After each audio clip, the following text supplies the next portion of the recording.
अमर astrology में आपका स्वागत है दोस्तों। मैं हूं Amar Singh Chauhan.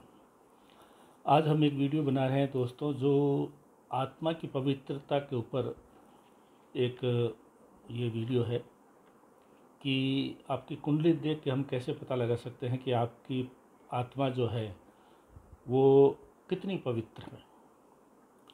How pure your soul is, आपकी आत्मा कितनी प्योर है, पवित्र है, इसके ऊपर आज का वीडियो है दोस्तों।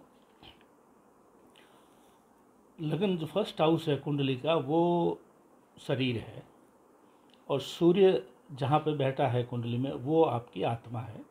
यानी आपकी आत्मा से, शरीर से आत्मा कितनी दूर है और किस घर में है, उससे हमें पता लगेगा कि आपकी आत्मा इस जन्म में क्या करने के लिए आई है और वो कितनी पवित्र है। ये विषय है, सरल सा विषय है, लेकिन हमें ये अपनी कुंडली से पता लगा लेना चाहिए कि हमारी आत्मा कितनी पवित्र है और क्या काम करने के लिए आई है, क्या काम करके आई है और यहाँ के बाद में क्या काम करने के लिए आगे जाएगी। कुंडली में जैसे कि लगन शरीर है, बॉडी है, और आत्मा जो है सूर्य आत्मा होता है, हृदय होता है। तो उसके दोनों के कनेक्शन के ऊपर ये चीज़ें, ये वीडियो बनाया हुआ है दोस्तों। आत्मा अगर लगन में ही है, फर्स्ट हाउस में अगर आत्मा है, तो आपकी आत्मा सर्वोच्च पवित्रता लिए हुए है और आप इस जन्म को ऊपर उठाने के लिए बहुत ही पवित्रता के साथ में अपना जीवन जिएंगे। ये स्पष्ट है, आपकी आत्मा और शरीर एक ही है। जैसे कि बोलते हैं माइंड, बॉडी एंड सोल, तो अब जो है बॉडी और सोल जो दोनों ही इतनी पवित्रता से मिली हुई है कि जिस उद्देश्य से जन्म हुआ है वो काम आप बहुत ही शालीनता से, बहुत ही तत्परता से, बहुत ही सावधानी से, बहुत ही विशेषता के साथ में करेंगे। फर्स्ट हाउस के बाद में केंद्र में चौथा घर आता है, वो है, उससे चौथे घर से भी पता लगता है कि आपकी आत्मा कितनी पवित्र है और वो जो है सुख भी भोगेगी इस जन्म में, तो बहुत पवित्रता के साथ सुख भोगेगी। कोई गलत तरीके से सुख नहीं भोगेगी, वो बहुत ही प्योर रहेगी।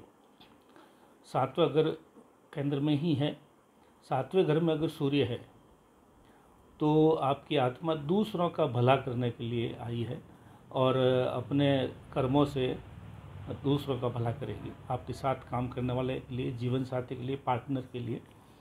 10वां घर भी केंद्र में है दोस्तों। तो ये 10वें घर में अगर सूर्य है तो ये तय है कि आपकी आत्मा जो है वो अच्छे कामों के लिए जन्म लिया है और वो अच्छे काम करके जाएगी। आपके जाने के बाद भी लोग आपको आपके कर्मों से, आपके कामों से, आपके पवित्रता से, अच्छे काम समाज में किए वो युगों युगों तक याद रखे जाएंगे। फिर त्रिकोण का नंबर आता है 205वें घर में अगर सूर्य है तो इस जन्म इसका जन्म पूर्व जन्म से कुछ कनेक्शन है। पांचवा भाव जैसे कि मालूम है कि पास्ट लाइफ के बारे में बताता है, तो ये जो जन्म हुआ है आपका वो पूर्व जन्म से ही जुड़ा हुआ है और उसका बचा हुआ काम आप करने के लिए आए हैं। 9th हाउस भी त्रिकोण माना जाता है दोस्तों। अगर 9वें भाव में सूर्य है किसी कुंडली में तो आपकी आत्मा अगले जन्म में ही यहाँ के बचे हुए काम अगले जन्म में करेगी। यानी पिछले जन्म में 5वां घर, 9वें घर में ये जन्म प्लस जो आगे जन्म लेंगे वो बचे हुए काम किस प्रकार से करती है उसके बारे में बताती है। सेकंड हाउस में अगर दूसरे भाव में आत्मा है कुंडली के, तो आप कुटुंब के किसी परिवार, जो आपके पूर्वज है उन्हीं में से ही किसी की आत्मा आपके अंदर आई है। यानी आपके कुटुंब में से ही किसी पूर्व जो मृत रिश्तेदार है उसी की आत्मा आपके अंदर है। तीसरे भाव में अगर सूर्य है तो आपकी आत्मा भ्रमण में है, यहाँ सिर्फ एक गुजरते हुए यात्रा पूरी करते आए हैं, कोई विशेष यहाँ पे उसका रोल नहीं है, उसको आगे जाना है, सिर्फ यहाँ पे ये यात्रा है उसकी।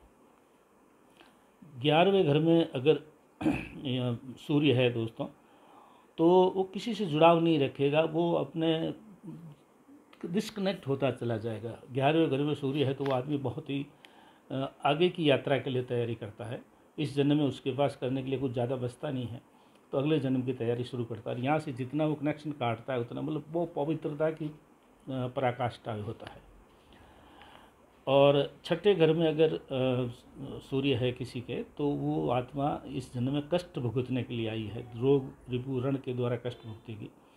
आठवें घर में आत्मा है तो वो डर और भय में नकारात्मकता के अंदर जिंदगी जिएगी, तो इसी तरीके से उसकी लाइफ चलेगी। और 12वें घर में आत्मा है तो किसी की आवाज़ नहीं सुनेगी, वो आत्मा जो है पूर्ण रूप से अगले जन्म में कदम रख चुकी है, एक कदम यहाँ एक कदम आगे जा चुका है उसका, वो मोक्ष की तरफ बढ़ने वाली आत्मा है।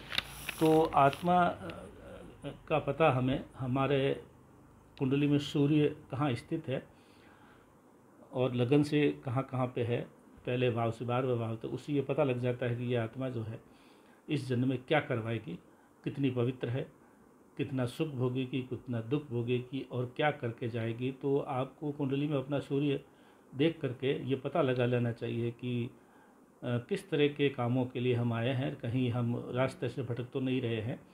और अगर उसमें कुछ आपको लगता है कि कुछ देखना है तो आप कुंडली का विश्लेषण हमारे से करवा सकते हैं, किसी विद्वान ज्योतिष से करवा सकते हैं। और इसके बारे में कोई सवाल हो तो भी आप कर सकते हैं। और अमर एस्ट्रोलॉजी को आप लाइक करें, सब्सक्राइब करें, अपने मित्रों को भी इसके लिए प्रेरित करें, जिससे हम और भी अच्छी वीडियो आपके लिए पेश कर सकें। धन्यवाद।